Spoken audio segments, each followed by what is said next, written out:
everyone! Welcome to another day with the Valentines. For today's video nga po ay nag-prepare ako ng isa sa mga pinaka-paboritong almusal nating mga Pinoy, ang champorado. Actually, magkahalong breakfast at lunch na rin namin to kasi may plano kami pumunta ng palengke dahil nga bibili kami ng dog food ng aming new family member na si Jiwon. Kasi nga po sa kaalaman ng marami, itong aking original na po-kid or fur baby na si Chungbi ay hindi talaga mahilig kumain ng dog food. Yung kinakain niya lang po talaga ay kanin at ulam. Syempre, chimken. So, going back nga po dito sa ating video sa pagluluto ng champorado ay napakasimple na naman ang ating gagawin. Magpapakulo lang tayo ng bigas hanggang maluto ito. Tsaka natin ilalagay ang tinunaw nating cocoa or chocolate na gusto nyo at dadagdagan lang natin ng gatas. So, para sa pampatamis, condensed lang ang dinagdag ko. Kapag kahapon nga ay dumiretso na kami dito sa Pure Gold at nag-isip muna kami kung ano yung bagay o mas mabuti o mas maganda na dog food na pwedeng kainin ni Jiwon. Pero naunsa naman ni murag dog food raman ang plano nga nung lain-lain naman ni ang mga nakuha nako. Oy, kanilaging mag-grocery ta nga walay lista ba bisan unsa na lang gid atong puluton. Halaka, mag-focus siguro ta og pili sa dog food, uy. Hindi pa nga ako tuluyang nakakapili ay may sumasali na dito at magpapasama nga daw ng para kay Mocha. Kumuha nga dito si ate ng pang-ulam niya. Wala naman tayong choice kundi ilagay sa ating cart. At dito nga napagdesisyon na namin na pedigree na lang ang kunin na dog food. Kumuha na nga ako ng isang pack para kay Nene, yung inadapt nila mama. At itong medyo malaki na pack ay para naman kay Jiwon. Tapos nga naming mamili ng dog food ay itong Dentastick naman ang aking tinitingnan para syempre monitor din natin yung health ng ngipin ng ating mga fur babies. Pagkatapos nga naming mamili ay dumiretso na lang kami dito sa isang kainan sa Escalante, dito sa Pinch. Kasi nga alanganin na kung uuwi kami sa bahay at magluluto pa. Hindi ko na nga pala na video yung pag-pray namin bago kami kumain syempre dahil gutom na rin at dumiretso na kami kaagad sa pagkain. Kaya salamat Lord sa lahat ng blessings. Kain po tayo!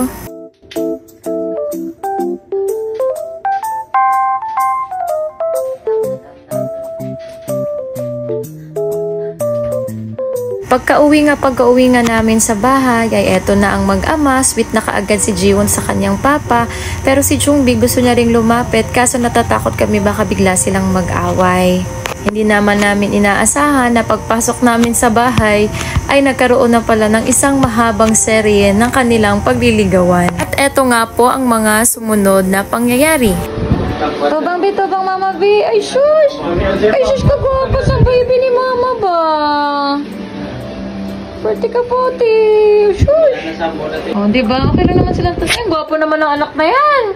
Pi, ay shush! Pwede ka poglim siya ba ni mama man? Ayusin mo pang niligaw mo. Galingan mo, Bing.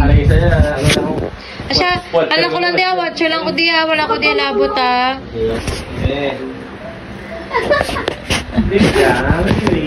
Ayaw niya nga eh. Jiwon! Kuya Bing na eh. Jiwon! Gabata siguro kayo sa akin sa... At least ano, naglalabas na siya ng mga paa niya. Kasunod. Ang maliligaw. Tungbi! Ang maliligaw namin! Malayo. Ayusin mo kasi sabihin mo, pwede ka friend? Friend, anay! Ito yan, tulog-tulog. Ang sabi ni mo, galingan mo kuya ha, nandito ako nagbantay. Kuya, galingan mo! G1. Oh, si Mo, kaya gana. Tama, si Mo. Sabi ni Mocha, bakit ako nang nadamay? Watcher lang ako dito, kuya, yung buntot mo. Next round. Siya yung naliligaw, pero siya yung naiiyak. Ba't naiiyak ka? Gawan mo ng paraan. Kausapin mo. Sabihin mo friend lang eh. Sabi niya, sige na please. Wala akong magagawa dyan. Hindi kita matutulungan dyan. Hindi ko gusto mga asawa. Jiwon! Ay!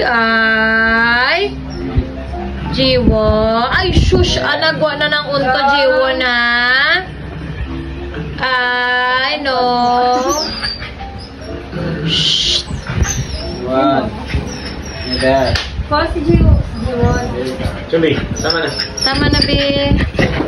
Oh, lumalapit ka kay mama mo. Dalawa na lang dyan, mag-igawan kayo.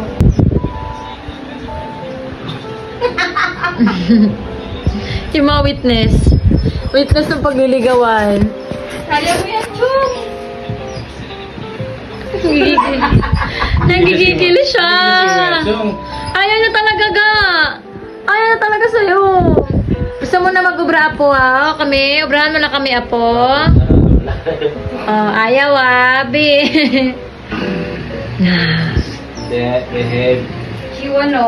Ano man ito? Sa balay. Kawawa ka gang. Ganda. Tabong ba ya? So hanggang dito na lang ang ligawan guys. Maura to. Thank you so much for watching. God bless. Annyeong.